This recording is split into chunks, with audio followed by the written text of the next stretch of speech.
Before we get to this week's episode of Business Over a Brew, let me tell you about my friends at Roberts Motors. You know, one of our favorite episodes here on the show was when we had a chance to sit down with Sam and John Roberts. If you haven't had a chance to watch that episode, go back and take a look at it. It's great to see the interaction between not only two business partners, but of course father and son as well. They really epitomize what a local business is all about. Number one, doing business the right way, giving back to the community. If you have a chance, you may not buy a car from there, but at least give them the opportunity. Shop robertsmotors.com. You get more at Roberts Motors Ford. More selection, more value. Each vehicle they sell comes with the Roberts Rewards Value Package, which includes oil changes for 2 years, loaner cars, car washes, and much more. Get more at Roberts Motors Ford. Check them out at robertsmotors.com. Now enjoy this week's episode of Business Over a Brew. All right, welcome to Business Over a Brew. Pleased to be joined in this episode by Mike Guccionne from Encore Kitchen and Bath. Mike, thanks for joining us. Appreciate it. Thanks, Nick. Appreciate it. First thing we need to get out there is we've got to settle a dispute between how to pronounce your last name, because I've known your Uncle Paul for a long time, and he always says it's Guccionne. That's right. There's a somewhat of a polite disagreement within the family on how to pronounce that, and like I was telling you earlier, we're only about third generation. The family immigrated in the 20s over here from Sicily, and it is pronounced Guccione, but they wanted it to be more fluid and American sounding. So some of the family began pronouncing it Guccione, and some say Guccione. I just kind of go with the more authentic version, but I'll respond to both. Well, tell us a little bit about your background. Where'd you grow up? And I'm originally from Alton, born and raised. Majority of my family is, and then after high school, I did a little bit of traveling. Spent about 4 or 5 years living in Colorado, doing sales out there, and then kind of hopped around a little bit in California, a little bit in Texas, and then just decided to come back here and kind of plant some firm roots and really get serious about a career. So you wanted to see what all different states were like: California, Texas, and Colorado. Some contrast there, I guess. Yeah, a lot of different desert, mountain, oceanside, that kind of thing, and just see what else is out there beyond just the Midwest area. Well, tell us a little bit about the history of Encore. Encore was established in 1991 by Alan Morse, and he's our owner and operator, and he is just like me, third generation in the business. Both my father and grandfather are carpenters, and his father and grandfather were also in the business. Not plumbing per se, but in remodeling and that type of thing. And so we're both, kind of, from that background, born and raised in it. We've always been around it, and so it's kind of an easy segue. In fact, his father owned Morse Home Improvement, which is directly behind Bull Haven. Mm-hmm. And when that was sold, he was told, or he had to sign an agreement, like a non-compete, and that's why we're Encore and not Morse Bathroom and Remodeling. We don't really do kitchens. It's pretty much just bathroom, and every once in a while we will do things for like return customers, but it's not something that we advertise or seek out. We try to just be a niche. So it's just bathroom. Sorry, I got that wrong on the intro. That's okay. But, that happens quite often. Not the first mistake I've made. So no, you're fine. So tell us a little about, obviously just the family connection is what drew you to the business, I suppose. Yeah, well, growing up, my dad always wanted me to, get into the business in some way. Again, his father was a carpenter, he's a carpenter, but he would always say, if you're really smart, you're better off not doing carpentry and getting into either electric or plumbing.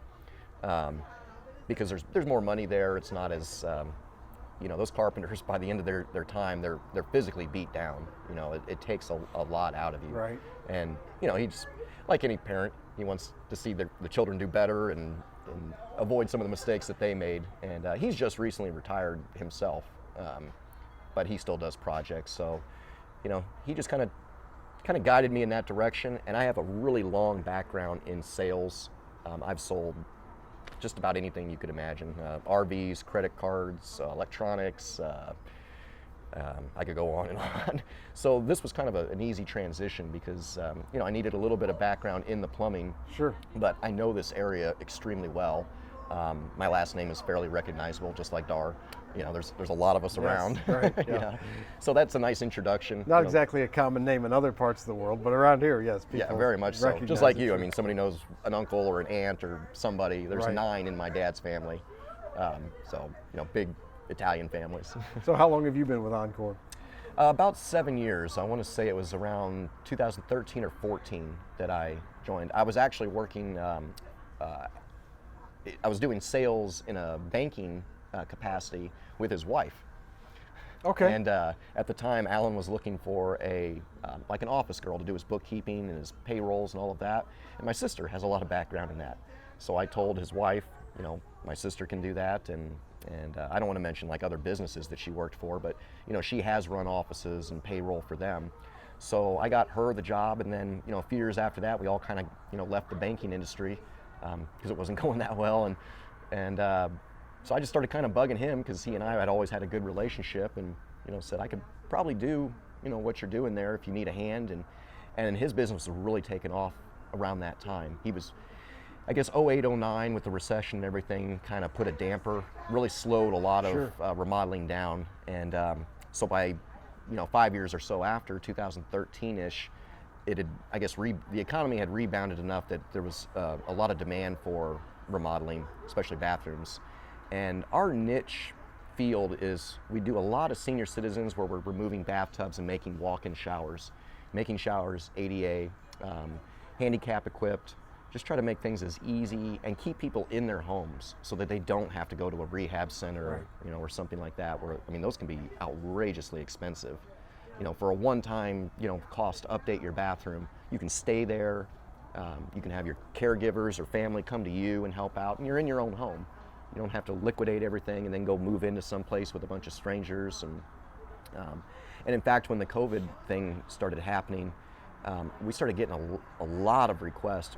It's funny, we lost a lot of business where we were working on people and the virus scared them off, and they were immediately replaced by a lot of family members who were dealing with rehab centers that were having COVID outbreaks, and they were desperate to get their family members out of there before they contracted the virus. But the rehab centers weren't releasing the seniors until they made their bathrooms ADA.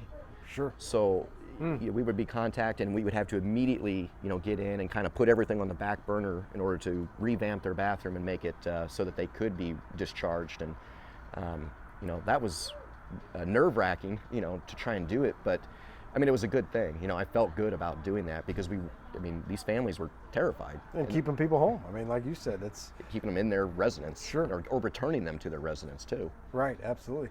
It's interesting, some of the contrast between the recession of 2009 and this COVID pandemic, which both things that we prefer not to experience if we could. But sure. The recession of 2009 really was there was so many different reasons for that, and this has been an economic time anyway that's had certainly a negative impact on a lot of businesses, but for a business like yours, everybody you talk to in the home improvement business is slam busy. Very much. Everyone I talk to. In whatever field they're in, remodeling. And so the issue has become not so much a shortage of work, a shortage of material. That's the sort of industry issue right now. I know there's companies that are not accepting new business till next year. Right. And the issue we have is that we're waiting on material a lot of times. Everybody's backed up. These factories shut down for a month or so, and now they're playing catch up. And there's this explosion in demand because they didn't go on vacation. All their vacation money, they're sitting at home. What can we do? And then you throw in, I know a lot of times hurricane seasons will have an impact on lumber prices and things like that. And it's kind of been an unprecedented hurricane season as well from a supply standpoint. A lot of those, and we're into the Greek alphabet with the hurricanes now, which has not happened in quite some time. Beta, or is that the newest one? Yeah. There's been a lot of that. We're somewhat fortunate in that almost all the materials we use are American made. Mm-hmm. In fact, the majority, almost all of them, are Midwest. A lot of our shower wall materials and stuff, our acrylic, our cultured granite, is all Chicago, Libertyville area. We deal with millers that are local in Madison County or Macoupin that will hand make vanities or cabinets. So we're not trying to find a piece of particle board or something. They're making pieces of furniture out of oak or hickory or whatever type of wood you want. And so you're getting quality type stuff.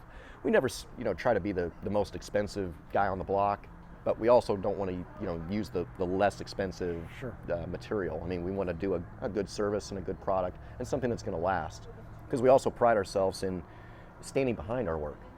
We're not going to disappear. If you have an issue with it after, I tell people 6 days, 6 months, 6 years, call me. Don't wait, call me. I'd much rather deal with something small than it ballooned into, some big leak or issue or something. We're pretty fortunate though, because the guys who do our work have been with us like 20 years. So they're not fresh out of trade school. They're not young guys. I'm the youngest by far, and I'm 38. So I mean, these are grown men, very experienced. I tell people I can promise you the world, but unless the guys that are going to do the work are able to, back it up, it doesn't mean anything. And I'm very fortunate that we have a great group of guys that have been with us a long time, and this is their chosen field of profession. Sure. One of the questions we always ask is just a little bit about what's your daily routine like? At work? Well, every day is a little bit different, but Mondays and Fridays in particular, I mean, it usually starts pretty early. My phone will start ringing, whether it's customers or suppliers or the installers themselves with questions. We're typically always starting a new project on Mondays. And we try, if we're doing a full bathroom and not just the shower, if we're putting new floor down and a vanity and lights or, moving walls or anything serious like that, I'll start taking phone calls from, different people. We're trying to set everything up, make sure that the project starts. I try to show up the first day as well, just so that my guys can now see it. I've already told them and briefed them, but now they can see the bathroom, see the location for themselves. And if they have any questions or they don't rip anything out that needs to stay, in its place. And also, talk to the homeowners and kind of keep them, just comfortable knowing that I'm in control, I know what I'm doing, right, and that we all want to see the same result. We only use one document.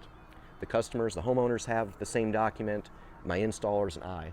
So there's only one expectation, and we're all basing it off the same wording, the same paperwork. Mm-hmm. So mostly my mornings are usually slammed between fielding phone calls from installers, suppliers, again, making sure all the material is not only here, but it's right colors, it's not broken or, Right. That's usually the biggest problem, is things getting shipped, is, you wait and everything's slower because of everything being, shut down and you're waiting longer. Right. But that's a faster train than we had earlier. That's a bullet train there. Right, yeah. So that's kind of the bane of my existence, is sort of dealing with things coming in wrong, or then you're scrambling to try and get them either replaced and in a timely manner. But and then there's constantly people either walking into the showroom to start talking about a project, people getting back to you on estimates. I usually have a backlog of estimates I'm either trying to complete and get back to people. So I'm always working on an active job, an active remodel, mm-hmm, and then there's maybe a dozen others that are in various states of designing, or selling, right, or making changes to the project. Because I try to work with people, we're not a giant corporation. We're all from this community. We continue to work and live here. We're not expanding. We're not trying to be some national company. Right. So we want to do a good service for the people in this community. And I tell people, I live and work here too. We have an A+ rating with the Better Business Bureau, and I've been doing this for 30 years. So we want to continue to build that reputation that we're not going to get rich off of one bathroom. So there's no sense in even trying to have that sort of mentality. Mm-hmm. So we just want to do a good service for a fair price, and and hopefully when we leave, everybody's just happy, and they know that if they do run into an issue, they know who to call, and that it's not one of those crews that, well, they did my project and now I can't find them, right, or get in touch with them again, which you see a lot. Unfortunately, right. That's another thing, is I deal with this constant, well, I've had this crew do this, and they ripped everything out and then they disappeared for 3 weeks, and we take very little down when the contract is signed, and then nothing further until the job is completed. So I tell people, we want to finish too. When we start, we're there to finish, because we don't get paid, and I've got all these expenses. I've paid for all this material to be built. Everything is custom. Mm-hmm. I tell the factories I need this size and this and that, and it's built and then it's shipped specifically for that job. So, which I think is really nice. It's not, okay, I'm going to go pull all this stuff off a rack somewhere and then make it work. Like, whatever your size allows, right, that's what we're going to tell the factory to build and make it yours. It's got to be a pretty good advantage too, specializing in bathrooms, because every project's a little different, but you kind of have a process down, I would think. I have a pretty good system. Mm-hmm. I kind of know, obviously most bathrooms all have, the same type of things in them that they need to have: bar lights, mirrors, vanities, tops, faucets. Right. And so, yeah, each project varies a little bit. I like it when somebody's really creative and wants to kind of think outside the box and, you know, try different things, because after a while, a lot of times it gets kind of repetitive. But no job is the same, even if they're, you know, the details may be identical. There's always something that comes up and makes it interesting. If you've ever done any kind of home improvement on your own, you know that it's just nothing's ever exactly the same or as it should be, perhaps. Exactly. You may expect one thing, but until you start ripping things out, right. We've seen all kinds of stuff that you wouldn't expect. Sure. So just to wrap it up here, how can people get a hold of you? They can contact us at our office, which is, should I give the phone number? Absolutely, yeah. Oh, okay. However you would like people to contact you. So. Yeah, they can contact us. It's shameless plug time, Mike, so however you want to. Obviously, we're 618-466-1100 is our office number. Or you can reach me directly. My cell phone is both business and personal, so it doesn't matter if it's 9 to 5. I take phone calls at 6 in the morning from people all the way to 8 o'clock, 9 o'clock at night. I pride myself in trying to be available. This is a big commitment. Bathrooms are not, and kitchens are not inexpensive projects usually, and it is permanent. I can tell people you're not going to do this again next year or 2 years later. So I want you to take your time, and I want you to be confident when you're ready to pull the trigger that you're making the right decision for you. Because I'm never going to see the bathroom again. I'm not going to use it. I want you to be comfortable with it. It doesn't matter what I want. I tell my guys all the time, I don't care where you want the grab bars or the faucet. Right. Just ask the homeowner. Customize it specifically for them. Make it easiest for them, because they're the one who's going to use it, and most importantly, they're the one paying for it. Sure. Right. So if they can contact us at 466-1100 or my cell phone, which is 618-978-8055. Well, Mike Guccionne. Yes. I've been hanging around Paul too much in my life. So thanks so much for joining us. Thanks to Encore for all you do in the community and being a successful small business in the Riverbend that keeps that engine moving. So, great. Thanks so much for having me on. Really appreciate it. Appreciate it. Thank you. All right. Cheers.